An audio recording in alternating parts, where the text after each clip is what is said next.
অহা 11 এপ্ৰিলৰ পৰা মুঠ 7টা পৰ্যায়ত দেশত সপ্তদশ লোকসভা গঠনৰ বাবে সাধাৰণ নিৰ্বাচনৰ সূচী ঘোষণা 23 মেত ভোট গণনা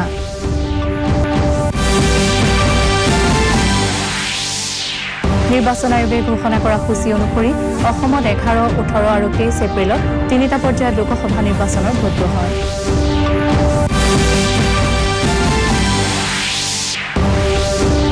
ভাৰত আৰু অষ্ট্ৰেলিয়াৰ মাজত চলি থকা এদিনীয়া ক্ৰিকেট শৃংখলাৰ মহালিত অনুষ্ঠিত চতুৰ্থ খেলত অষ্ট্ৰেলিয়াৰ জয় শৃংখলাত 2-2 সমতা স্থাপন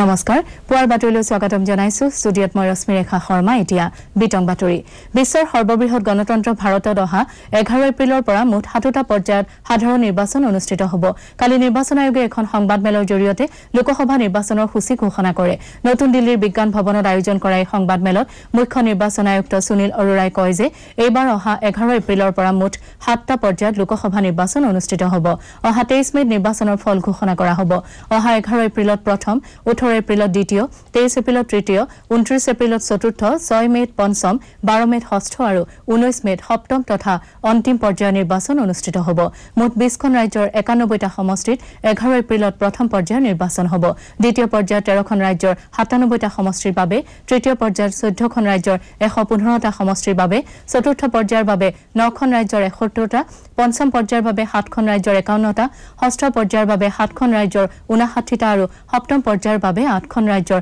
59টা সমষ্টিৰ বাবে নিৰ্বাচন অনুষ্ঠিত হ'ব আনহাতে অৰুণাচল প্ৰদেশ অন্ধ্ৰ প্ৰদেশ ওড়িশা আৰু ছিকিমত সমান্তৰালকৈ বিধানসভা নিৰ্বাচনো অনুষ্ঠিত হ'ব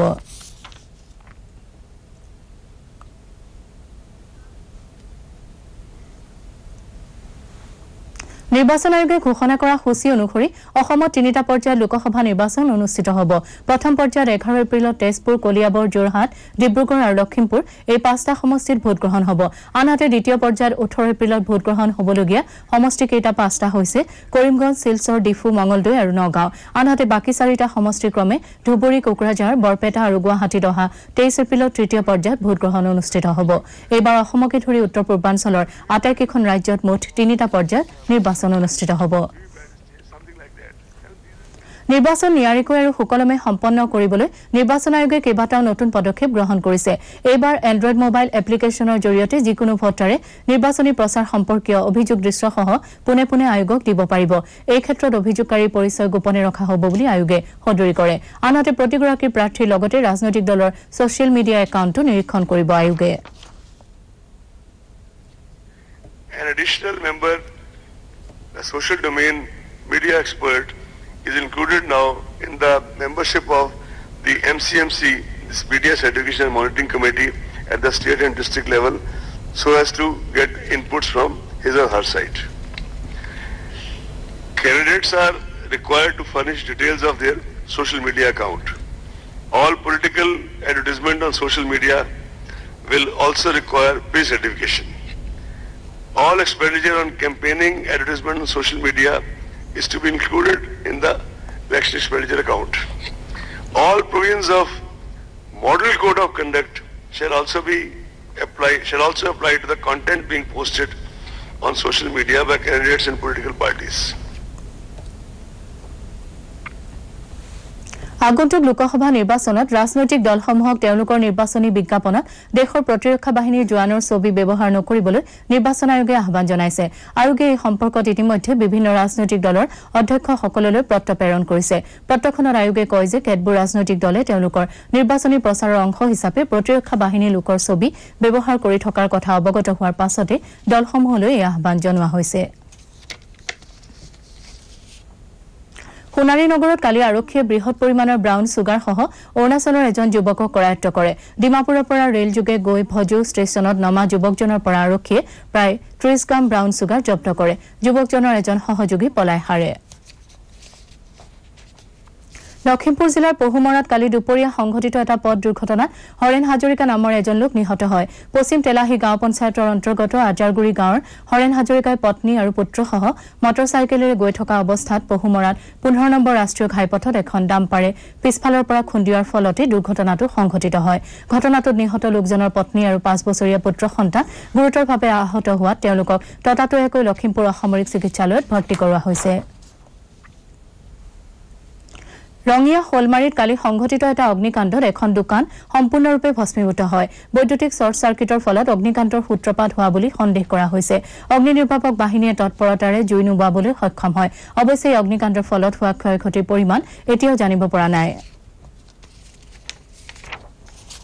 ডিব্ৰুগড় নগৰত কালি এটা ভয়ানক অগ্নিকাণ্ডৰ ঘটনা সংঘটিত হয় চহৰখনৰ নতুন বজাৰৰ এখন বস্ত্ৰ প্ৰতিষ্ঠানত জুইৰ সূত্ৰপাত হোৱাৰ ফলত প্ৰতিষ্ঠানটোৰ লগত সংলগ্ন হৈ থকা আতচবাজিৰ দোকানৰ লগতে আন কেইবাখনো ব্যৱসায়িক প্ৰতিষ্ঠানলৈ জুই বিয়পি পৰে আৰু গেছ চিলিণ্ডাৰৰ বিস্ফোৰণ হয় ডিব্ৰুগড় চহৰৰ মাজমজিয়াত হোৱা অগ্নিকাণ্ডৰ ঘটনাত মুখ্যমন্ত্ৰী সৰ্বানন্দ সোণোৱালে দুখ প্ৰকাশ কৰাৰ লগতে ঘটনাস্থলীত উপস্থিত হৈ পৰিস্থিতিৰ বুজ লয় প্ৰায় 20খন গাড়ীৰে অগ্নিসেৱা বাহিনীয়ে চলোৱা প্ৰচেষ্টাৰ অন্তত দুপৰীয়াৰ ভাগলৈ জুই নিৰ্বাপিত হয়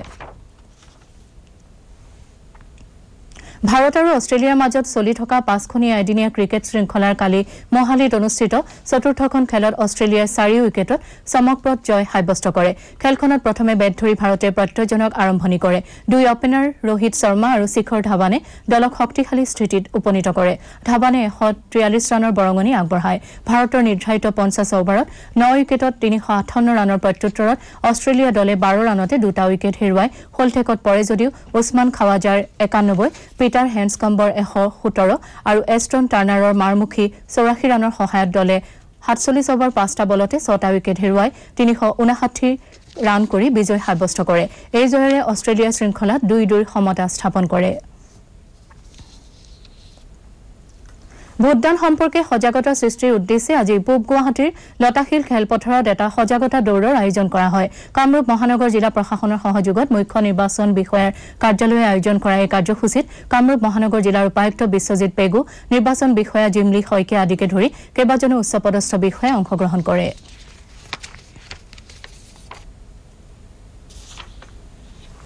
বিশ্ব গ্লকোমা সপ্তাহৰ সৈতে সংগতি ৰাখি গুৱাহাটীৰ শ্ৰী শংকৰদেৱ নেত্ৰালয়ে আজি পুৱা 7 বজাত ইয়াৰ বৈশিষ্ট্য পথত থকা প্ৰতিষ্ঠানৰ পৰা এটা সজাগতা পদযাত্ৰা উলিয়ায় দিছপুৰৰ লাষ্ট গেটত সমাপ্ত হোৱা এই কাৰ্যসূচীত অসমীয়া ছবিৰ জনপ্ৰিয় অভিনেতা যতীন বৰাই অংশগ্ৰহণ কৰে উল্লেখ্য যে এই সপ্তাহ উপলক্ষে চিকিৎসা প্ৰতিষ্ঠানটোৱে বিভিন্ন স্থানত চকু চিকিৎসা শিবিৰৰো আয়োজন কৰিছে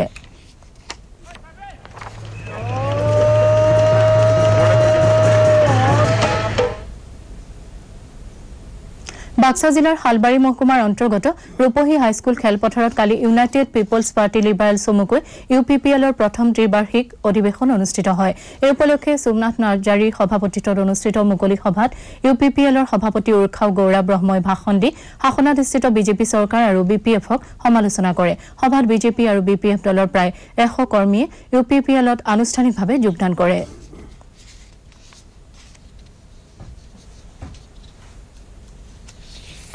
প্ৰবীণ বাওপন্থী নেতা ভূপেন বৰবৰাৰ কালি নগাঁও চহৰৰ বৈদ্যুতিকত থকা নিজ বাসভৱনত দেহাৱসান ঘটে মৃত্যুৰ সময়ত তেওঁৰ বয়স 74 বছৰ হৈছিল মাৰ্ক্সবাদী দৰ্শনৰ প্ৰচাৰ আৰু প্ৰসাৰৰ অৰ্থে আজীৱন আত্মনিয়োগ কৰা বৰবৰাই সিপিআইএম দলৰ বিভিন্ন বিষয় বাবদ কাৰ্যনিৰ্বাহ কৰিছিল তেওঁৰ মৃত্যুত বিভিন্ন ব্যক্তি আৰু সংগঠনে শোক প্ৰকাশ কৰিছে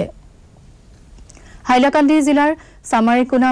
হাইলাকান্দি অঞ্চলত খহনীয়াৰ ফলত বহু লোক গৃহহীন হৈছে কাটাখাল নদীৰ খহনীয়া সৃষ্টি কৰা সমস্যাৰ ফলত ছাত্ৰ-ছাত্ৰীসকলেও জিয়াটো ভুগিবলগীয়া হৈছে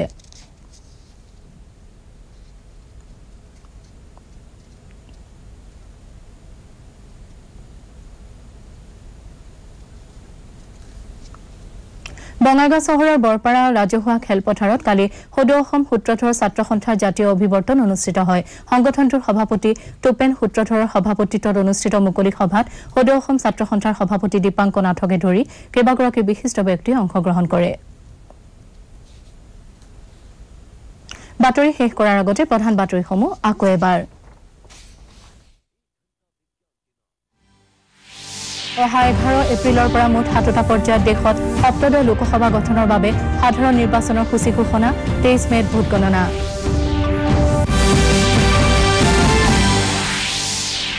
নিৰ্বাচন আয়োগে ঘোষণা কৰা সূচী অনুসৰি অসমত 11, 18 আৰু 23 এপ্ৰিলত 3টা পৰ্যায়ত লোকসভা নিৰ্বাচনৰ ভোট গ্ৰহণ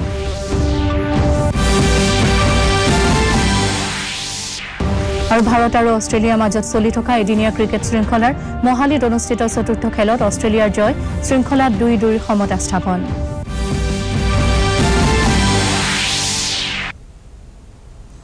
পুৱাৰ বাতৰি মানতে শেষ হ'ল নমস্কাৰ